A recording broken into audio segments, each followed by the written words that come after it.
Olá, seja bem-vindo ao segundo episódio do nosso estudo sobre quem é Jesus. Eu sou Hernandes Dias Lopes e hoje continuaremos nosso estudo buscando desvendar se Jesus era um mentiroso, louco ou verdadeiramente o Senhor. Isso nos deixa com um último rótulo.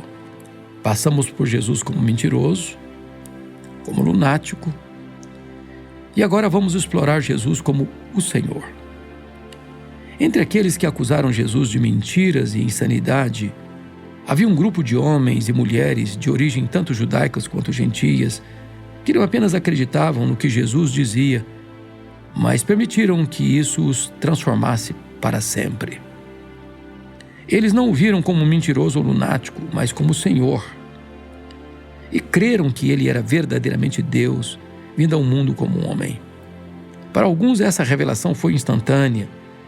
Desde o momento em que ouviram Jesus falar, para outros foi uma revelação gradual, um pensamento que fermentou até haver evidências suficientes para entenderem que era verdade. E ainda há aqueles que experimentaram uma interrupção radical em sua vida, tornando impossível acreditar que Jesus poderia ser qualquer outra coisa que não o Filho de Deus, o Messias, aquele que veio para salvar o mundo. Há uma história especial no Novo Testamento que gostaria de destacar. No livro de Atos, Lucas, médico e amigo dos primeiros líderes da igreja, bem como autor do Evangelho de Lucas, oferece um relato detalhado dos eventos que formaram a igreja primitiva. Como qualquer bom médico dando um diagnóstico, Lucas se certificou de incluir o máximo de informações importantes que conseguiu, sendo extremamente minucioso em seus escritos para que pudéssemos entender o quadro completo. Em um momento, em Atos 9, Lucas escreve sobre um homem chamado Paulo, que também era conhecido como Saulo, quando ele estava a caminho da cidade de Damasco, que agora faz parte da Síria moderna. Paulo foi treinado para ser um líder religioso para o povo judeu. E ele era muito talentoso. Ele também era muito apaixonado por sua fé e seu povo. Então, quando soube das afirmações de Jesus e de como seus seguidores estavam espalhando notícias que o povo judeu considerava como mentiras, Paulo trabalhou muito para detê-los. Ele viajava de um lugar para outro, caçando cristãos para que fossem presos e julgados. Ele se tornou conhecido por muitos como um poderoso perseguidor que estava atrás de qualquer um que conhecesse, acreditasse ou apoiasse Jesus. Enquanto Paulo viajava para Damasco, uma luz brilhante atingiu seus olhos e o cegou. E ele ouviu uma voz alta e poderosa perguntando: "Saulo, Saulo, por que você me persegue?" Após esse evento extraordinário, Paulo permaneceu cego por 3 dias, incapaz de comer devido ao profundo impacto da experiência. Quando ele chegou em Damasco, um homem chamado Ananias, um dos seguidores de Jesus, veio até ele, orou por ele e curou seus olhos. Atos 9:18 diz assim: "Imediatamente, algo como que escamas caiu dos olhos de Saulo e ele pôde ver novamente." Como isso é incrível! Esse encontro abriu os olhos de Paulo para Jesus como o Senhor, fazendo com que ele cresce que Jesus era verdadeiramente quem ele dizia ser. Foi um encontro que abalou seu mundo, e ele passou de perseguidor dos cristãos para um dos seguidores mais influentes de Jesus até os dias de hoje. Ele pregou o evangelho por todo o Império Romano e apresentou o cristianismo a inúmeras pessoas. Ele era tão apaixonado por Jesus e sua mensagem que, no final, foi executado por isso. Antes de Paulo passar por uma mudança radical em suas crenças, ele estava convencido de que Jesus era um lunático. Mas depois de ouvir aquela voz que revelou Jesus a ele, a única forma que agora ele podia se referir a Jesus era como Senhor. Paulo se tornou o escritor mais prolífico do Novo Testamento, nos dando 13 dos 27 livros que o compõem. Em cada livro, Paulo detalha sua crença em Jesus como Senhor, chamando os cristãos para adorá-lo. Esse desejo ardente de compartilhar a mensagem de Jesus começou assim que ele o reconheceu como Senhor. Em Atos 9:20, logo após Paulo recuperar a visão, lemos que imediatamente pregou acerca de Cristo nas sinagogas, de que ele é o Filho de Deus. A partir daquele momento, a pregação de Paulo levou a mensagem de Jesus às cidades e vilarejos onde ele ainda era considerado um mentiroso lunático. Ele lhes deu um rótulo alternativo para chamar Jesus, um que poderia mudar sua vida tão poderosamente quanto mudou a dele, Jesus, o Senhor de todos. O que significa para nós que Jesus é o Senhor? Hoje podemos pensar nisso como nada mais do que um título ou uma forma respeitosa de chamar alguém.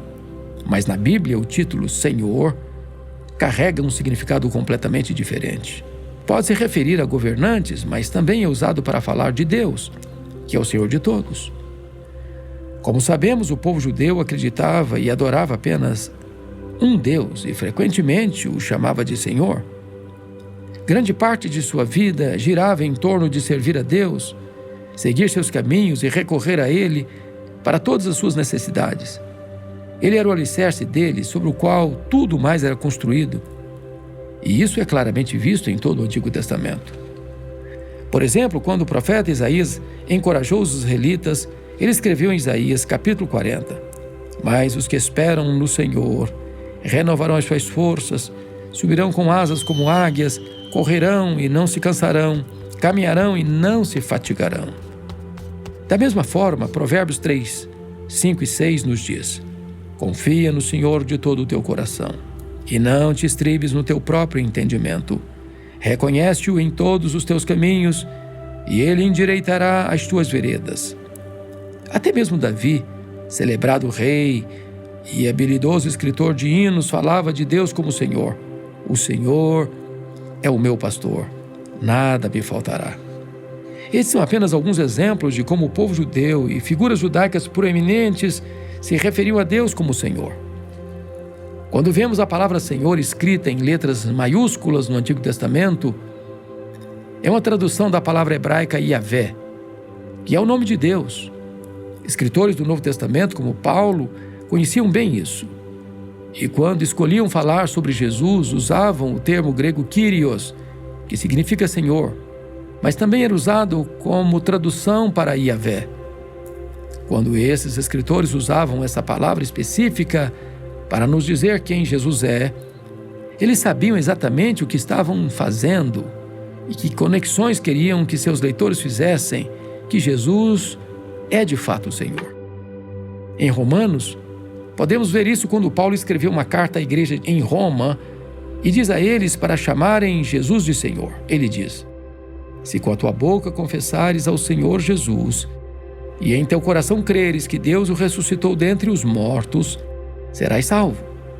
Para esses cristãos, Jesus era Senhor da mesma forma que Deus fora chamado de Senhor por Israel por milhares de anos. Eles criam que ele não era apenas humano, mas também divino, e que por meio dele somos convidados a conhecer o Deus que nos criou. Como você sabe, a razão pela qual Jesus veio até nós como homem foi para que fosse feito por nós o que somente Deus pode fazer: perdoar pecados e nos salvar da justiça divina. Ele fez tudo isso e muito mais para que pudéssemos saber que ele é exatamente quem ele disse ser. Por um lado, é verdade que, como os líderes religiosos disseram, somente Deus pode perdoar pecados. Por outro lado, também é verdade que, quando Jesus morreu na cruz, ele abriu o único caminho para que fôssemos salvos do pecado. Essas duas coisas estão inteiramente ligadas e não podemos entender a morte de Jesus na cruz e o que isso significa para nós, a menos que aceitemos que Jesus é de fato o Senhor, que Ele é Deus e que Ele tem a autoridade para nos perdoar, nos redimir e nos resgatar do pecado. Há um significado insondável na morte de Jesus e na razão pela qual isso é tão relevante para nós hoje, quanto foi há milhares de anos. No próximo episódio, examinaremos mais de perto esse significado e qual é o propósito de Jesus ter vindo até nós apenas para morrer por nós.